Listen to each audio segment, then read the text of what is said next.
সম্মানীয় দর্শক বন্ধুরা, জানিয়ে দেব আজকের বিশেষ সংবাদ। প্রথমেই দেখে নেব আজকের সংবাদ শিরোনাম। নেতাজি বেঁচে থাকলে তাকে হিয়ারিংয়ে ডাকা হতো, রেড রোডে এসআইএন নিয়ে সরব মমতা। সাটাই বিজেপির নবীন নীতিতে চাপে পড়বেন বহু নেতাই। চূড়ান্ত ভোটার তালিকা প্রকাশ ফের 10 দিন পিছুতে পারে, কোন জটে এমন সিদ্ধান্ত কমিশনের। শীত নয়, এবার ভিলেন কুয়াশা, জেলায় জারি সতর্কতা। আজকের আবহাওয়ার আপডেট। আর কোনোদিন বাংলাদেশে ফিরবেন না হাসিনা, ছেলের মন্তব্যে জল্পনা তুঙ্গে। নাগরিকত্ব নির্ধারণ আমাদের কাজ নয়, সুপ্রিম কোর্টের স্বীকার নির্বাচন কমিশনের। সম্মানীয় দর্শক বন্ধুরা, এতক্ষণ শুনছিলেন আজকের সংবাদ শিরোনাম। এবার আসছি বিস্তারিত সংবাদে। তার আগে আপনি যদি আমাদের চ্যানেলে নতুন হয়ে থাকেন, অবশ্যই চ্যানেলটিকে সাবস্ক্রাইব করে আমাদের সঙ্গেই থাকুন, আর একটি লাইক দিতে ভুলবেন না কিন্তু। নেতাজি বেঁচে থাকলে তাকে এসআইআর এর শুনানিতে ডাকা হতো। নেতাজি সুভাষচন্দ্র বসুর জন্মবার্ষিকীতে ভোটার তালিকার বিশেষ নিবিড় সংশোধন বা এসআইআর নিয়ে সুর চড়ালেন মুখ্যমন্ত্রী মমতা বন্দ্যোপাধ্যায়। শুক্রবার রেড রোডে রাজ্য সরকারের তথ্য ও সংস্কৃতি দপ্তর আয়োজিত অনুষ্ঠানে নেতাজির মূর্তিতে মাল্যদান করেন তিনি। এরপর বক্তব্য রাখতে গিয়ে কেন্দ্রের বিজেপির বিরুদ্ধে তোপ দেগেছেন মমতা। এসআইআর থেকে বিজেপির মেরুকরণ প্রায় সব ইস্যুতেই সরব হন মুখ্যমন্ত্রী মমতা বন্দ্যোপাধ্যায়। বলেন, আজ নেতাজির জন্মদিন, এখনও দিনটাকে জাতীয় ছুটি হিসেবে ঘোষণা করা হয়নি। তিনি দেশ থেকে বেরিয়ে গেলেন আর ফিরে এলেন না। আমরা তার জন্মদিনটা জানি, মৃত্যুদিনটা বলতে পারি না। কেন এখন নেতাজির অন্তর্ধান রহস্যের কোনো কিনারা হলো না? দেশের ইতিহাসকে বদলে দেওয়ার চেষ্টা হচ্ছে বলে অভিযোগ করেন মুখ্যমন্ত্রী। বলেন, ভারতবর্ষের ইতিহাস ভুলিয়ে দেওয়ার চেষ্টা চলছে। বাংলার মনীষীদের অসম্মান করা হচ্ছে, বাংলাকে অসম্মান করা হচ্ছে। ভোটের সময় টেলিপ্রম্পটারে বাংলা ভাষায় কথা বলে ভাওতা দেওয়া হচ্ছে। দেশের জন্য যারা প্রাণ দিয়েছেন তাদের অসম্মান করা হচ্ছে। দিল্লি এখন চক্রান্ত নগরীতে পরিণত হয়েছে। স্বাধীনতার যে স্বপ্ন নেতাজি দেখিয়েছিলেন তা বর্তমানে ভেঙে টুকরো হয়ে যাচ্ছে। নেতাজি প্ল্যানিং কমিশন তৈরি করেছিলেন, জেনে বুঝে সেটা তুলে নেওয়া হয়েছে। তার বদলে তৈরি করা হয়েছে নীতি আয়োগ। সেটা খায় না মাথায় দেয় কেউ জানে না। কেন এখনও 23শে জানুয়ারিকে জাতীয় ছুটির দিন হিসেবে ঘোষণা করা হলো না, সেই প্রশ্ন তুলেছেন মুখ্যমন্ত্রী। বলেন, আমাদের দুর্ভাগ্য যে নেতাজির জন্মদিনটিকে এখনও জাতীয় ছুটির দিন হিসেবে ঘোষণা করা হয়নি। আমরা নেতাজির মৃত্যুদিন জানতে পারিনি। এরপরই এসআইআর নিয়ে কেন্দ্রীয় সরকার ও নির্বাচন কমিশনের বিরুদ্ধেও তোপ দাগেন মুখ্যমন্ত্রী। এসআইআর আতঙ্কে রাজ্যে মৃত্যুর দায় নির্বাচন কমিশনকে নিতে হবে বলে জানিয়েছেন তিনি। বলেন, 110 জনের বেশি মানুষ মারা গিয়েছে, কেন নির্বাচন কমিশনের বিরুদ্ধে মামলা হবে না? আজকে নেতাজি সুভাষচন্দ্র বসু বেঁচে থাকলেও কি তাকে শুনানিতে ডাকা হতো? ইতিমধ্যে নেতাজির পরিবারের সদস্য চন্দ্রকুমার বসু শুনানিতে ডাক পেয়েছেন। পদে পদে মানুষের অধিকার কেড়ে নেওয়া হচ্ছে। বাংলার 1,38,00,000 মানুষকে ডেকেছে শুনানিতে।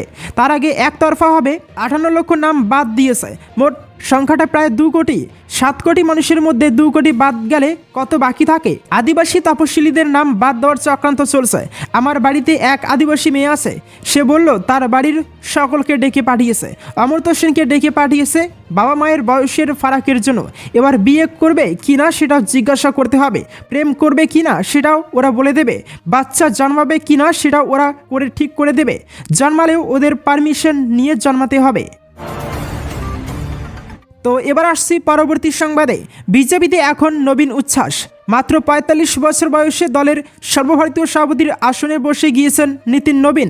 বিজেপি বলছে, দলের যে কোনো সাধারণ কর্মকর্তাও যে একেবারে শীর্ষ পদে বসতে পারে সেটা তারই উদাহরণ। খোদ প্রধানমন্ত্রী নরেন্দ্র মোদী বলছেন, নীতিন নবীন সংগঠনের হৃদস্পন্দন জানেন। আগামী 10 বছর দলের যে শৃঙ্খলার প্রয়োজন সেটা ওর নেতৃত্বেই সুনিশ্চিত করবে দল। অর্থাৎ 1-2 বছর নয়, নীতিন নবীন যে আগামী 1 দশক বিজেপির বস হয়ে থাকতে চলেছেন সেটাও এক প্রকার নিশ্চিত করে দিয়েছেন প্রধানমন্ত্রী।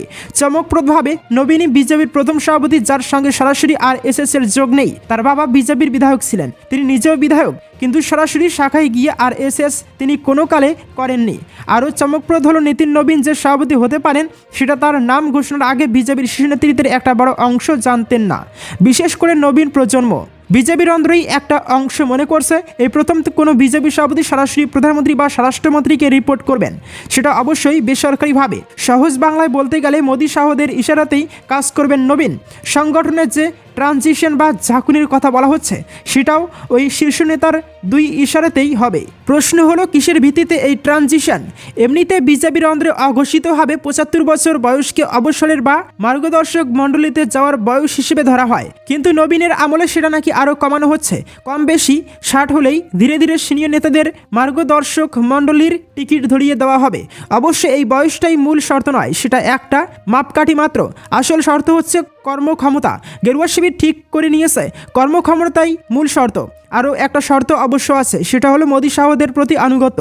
বিজেপি যে 60 বছরের মাপকাঠি ঠিক করেছে তাতে বাদ পড়ে যেতে পারে বহু শীর্ষ নেতার নামই।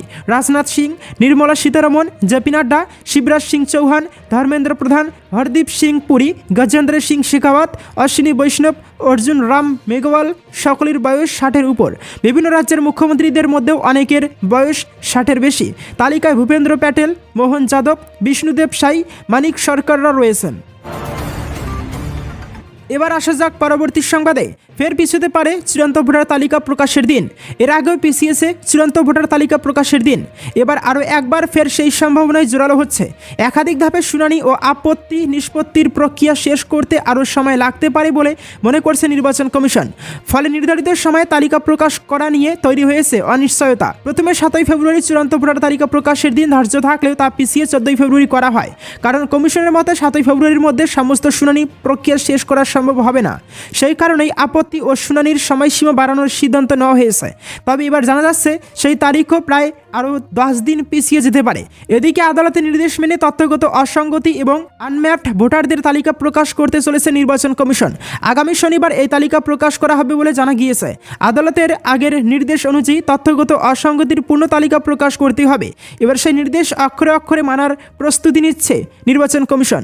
সূত্র অনুযায়ী বাংলায় আনম্যাপড ভোটারের সংখ্যা 31,68,426 জন। পাশাপাশি তথ্যগত অসঙ্গতি রয়েছে মোট 94,49,132 জন ভোটারের ক্ষেত্রে।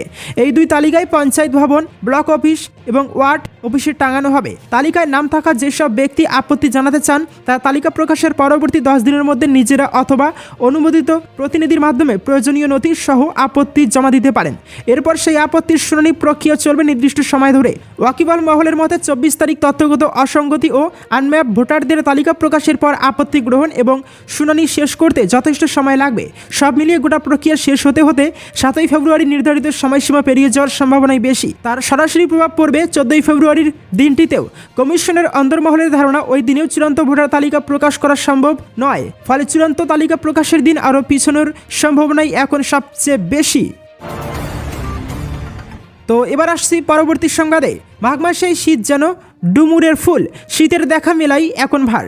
আবহাওয়া দপ্তর বলছে এ যাত্রায় আর জাকিয়ে শীত পড়ার কোনো সম্ভাবনা নেই। তাপমাত্রা ধীরে ধীরে বাড়বে, শীতের আমেজ কমবে আরও। দক্ষিণবঙ্গে তাপমাত্রা ঊর্ধ্বমুখী, দিনের রীতিমতো পাখা চালানোর জোগাড়।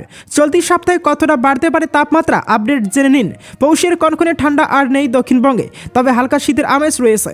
আবহাওয়া দপ্তর বলছে আগামী এক সপ্তাহ দক্ষিণবঙ্গের কোনো জেলায় সর্বনিম্ন তাপমাত্রার তেমন কোনো পরিবর্তন হবে না। এদিকে রয়েছে একাধিক পশ্চিমী ঝঞ্ঝা। সব মিলিয়ে উত্তাপ বাড়ছে। দক্ষিণবঙ্গে তাপমাত্রা ঊর্ধ্বমুখী হচ্ছে কুয়াশা ও পশ্চিমী ঝঞ্ঝার কারণে।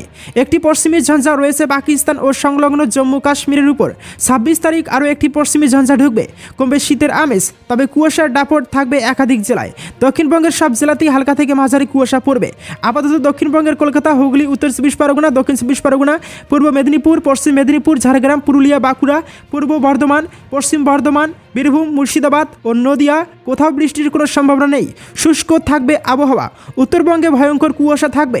দার্জিলিং, জলপাইগুড়ি ও কোচবিহারে হলুদ সতর্কতা জারি করা হয়েছে। সর্বনিম্ন তাপমাত্রা কোনো হেরফের নেই আপাতত আগামী 5 দিন। সকাল ও রাতের দিকে শীতের আমেজ থাকবে। দিনের বেলায় রোদ থাকলেও গরম ফিল হবে না, তবে ধীরে ধীরে শীতের আমেজ কমবে উত্তরেও। তো এবার আসছি পরবর্তী সংবাদে। ছেলে সজীব ওয়াজের জয়ের কথা জল্পনা উস্কে গেল ভোটমুখী বাংলাদেশে। আন্তর্জাতিক সংবাদ মাধ্যমকে দেওয়া একটি সাক্ষাৎকারে হাসিনা পুত্র তার মা শেখ হাসিনার বাংলাদেশে ফেরা ও রাজনীতি থেকে অবসর নেওয়া নিয়ে একাধিক কথা বলেছেন।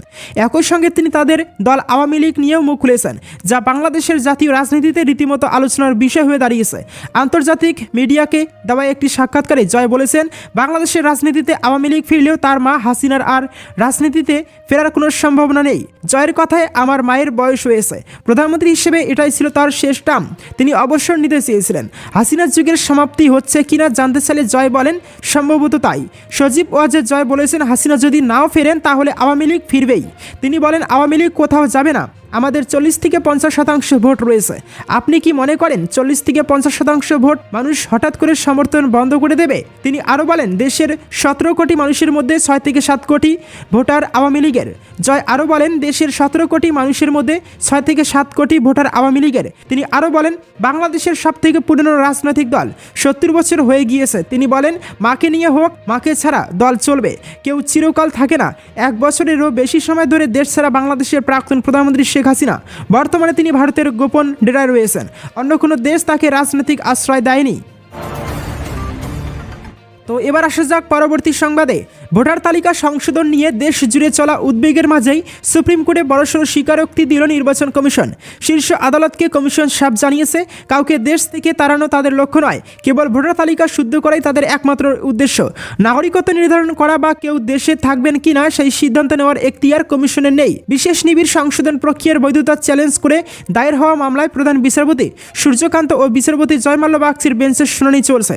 সেখানে কমিশনের আইনজীবী রাকেশ দ্বিবেদী স্পষ্ট করেন, ভোটার তালিকায় নাম না থাকার অর্থ এই নয় যে ওই ব্যক্তি ভারতের নাগরিক নন। 18 বছরের ঊর্ধ্বে প্রতিটি ভারতীয়র নাম তালিকায় তোলা কমিশনের সাংবিধানিক দায়িত্ব, কিন্তু নাগরিকত্বের শংসাপত্র দেওয়া তাদের কাজ নয়। শুনানি চলাকালীন বিচারপতি জয়মাল্য বাগচি ভারতের বৈচিত্র্যময় ইতিহাসের কথা স্মরণ করিয়ে দেন। 1947 সালের দেশভাগের সময় মুর্শিদাবাদের ভৌগোলিক পরিবর্তনের উদাহরণ টেনে তিনি জানান, এসআইআর প্রক্রিয়ায় এই ঐতিহাসিক জটিলতাগুলো মাথায় রাখা জরুরি। ভোটার তালিকায় নাম না থাকলে কেউ যাতে সরকারি পরিষেবা থেকে বঞ্চিত না হন সেদিকে নজর দেওয়ার ইঙ্গিত দেয় আদালত। বিতর্ক থাকলেও এসআইআর প্রক্রিয়া থেকে সরছে না কমিশন। বুধবার ভারত মন্ডমে এক আন্তর্জাতিক সম্মেলনে মুখ্য নির্বাচন কমিশনার জ্ঞানেশ কুমার সাফ জানান, গণতন্ত্র রক্ষায় ভোটার তালিকা নির্ভুল হওয়া জরুরি। বিহারের উদাহরণ টেনে তিনি দাবি করেন, সেখানে শুদ্ধিকরণ প্রক্রিয়ার পর কোনো অভিযোগ বা পুনর্নির্বাচনের প্রয়োজন পড়েনি। বাংলা বা তামিলনাড়ু যেখানেই বিতর্ক হোক না কেন, ভোটার তালিকা সংশোধনের কাজ নিয়ম মেনেই চলবে।